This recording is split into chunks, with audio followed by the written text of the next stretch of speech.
dated 10th to 12th February 2023.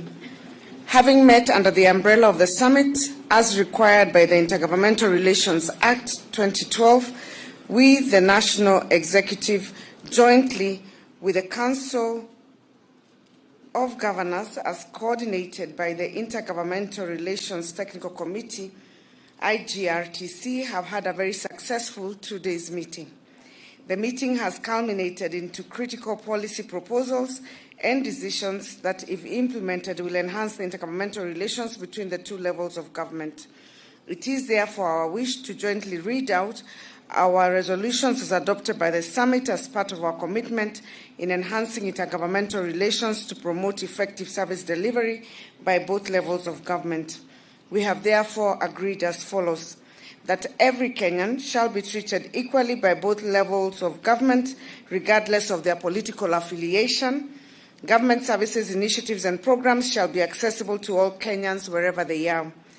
2, that the national government commits to ensure timely disbursement of counties' share of allocated revenues. This will be in line with the approved disbursement schedule.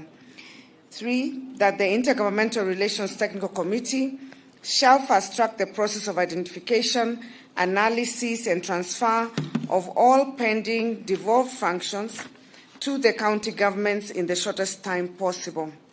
4, the IGRTC shall work jointly with key stakeholders, COG amongst others, to fast-track the completion of valuation exercise of all assets related to devolved functions in the current financial year to allow for formal and final transfer of the assets. 5, that all the existing intergovernmental legal cases by one level of government against the other level of government shall be subjected to alternative dispute resolution as provided for under the Intergovernmental Relations Act 2012 through IGRTC. Equally, KRA shall withdraw all matters against county governments from court and seek alternative dispute resolution. 6, that IGRT, as an institution charged with the responsibility to adjudicate on intergovernmental disputes, shall be strengthened to be able to effectively discharge that responsibility for the benefit of both levels of government. The Intergovernmental Relations Act 2012 shall be proposed for amendment to anchor the COG Secretariat and strengthen the role of IGRTC. 7, that for purposes of intergovernmental coordination of security across the country, the county policing authorities, chaired by the county governors, shall be operationalized within 6 months. This will boost cooperation between the two levels of government on matters relating to security. 8, that for purposes of ensuring availability of a comprehensive health insurance scheme for all Kenyans, the national government shall institute a process to restructure the National Health Insurance Fund to be a fit-for-purpose insurance scheme. 9, that every county government shall facilitate the last-mile fertilizer delivery to farmers in the counties. The fertilizers being delivered in the counties are unique to the different soil types identified in those counties based on previous surveys done. 10, that moving forward on matters relating to medical equipment services, both levels of government shall ensure value for money, and that before the renewal of the current contracts, counties must sign intergovernmental partnership agreements and be involved in the negotiations. 11, that in the national government shall support county governments through conditional grants amounting to 2.7 billion for 3 years to support 100,000 community health workers / volunteers, the service and training of the CHW / V shall be standardized through an intergovernmental process. 12, that on matters relating to provision of sustainable water services, the Ministry of Water shall collaborate with the county governments through the COG in the identification and design of county water dams, including projects under water purchase agreements. 13, that there shall be developed an intergovernmental framework to enhance collaboration between the levels of government, including the National Greening Program, signed between the Ministry of Environment and COG on behalf of county government.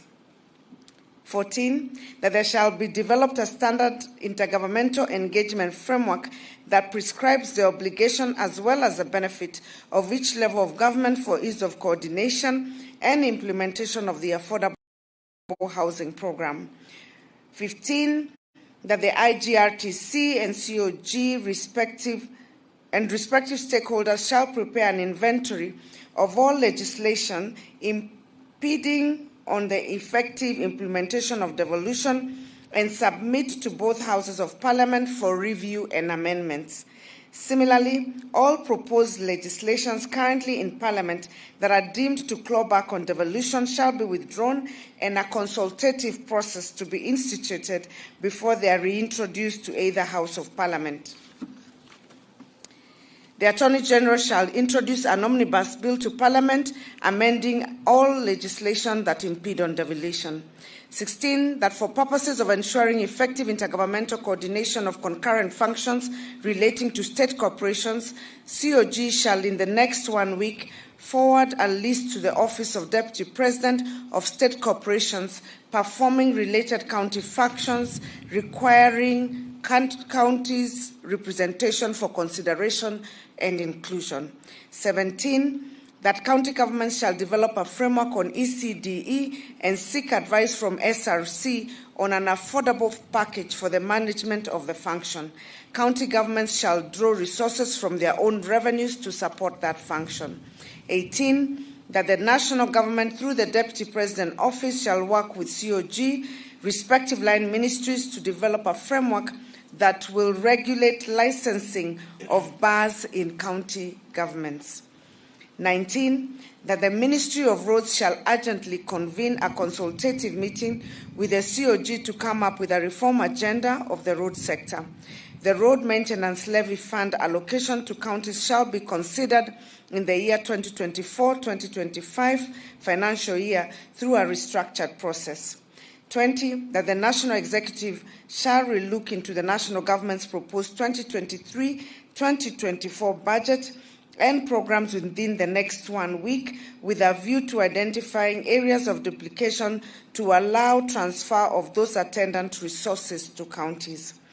21, that counties shall be allocated an additional 100 million shillings each as conditional grants in the 2023-2024 financial year to operationalize the national government's program on aggregated industrial parks in counties.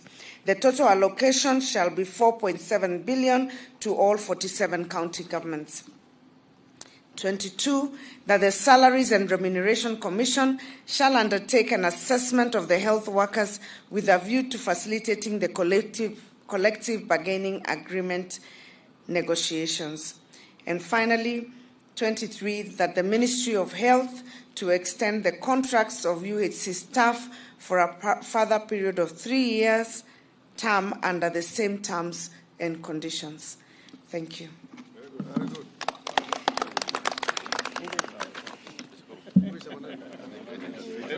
So where are the trees? The trees at the lake. They're this way? Okay.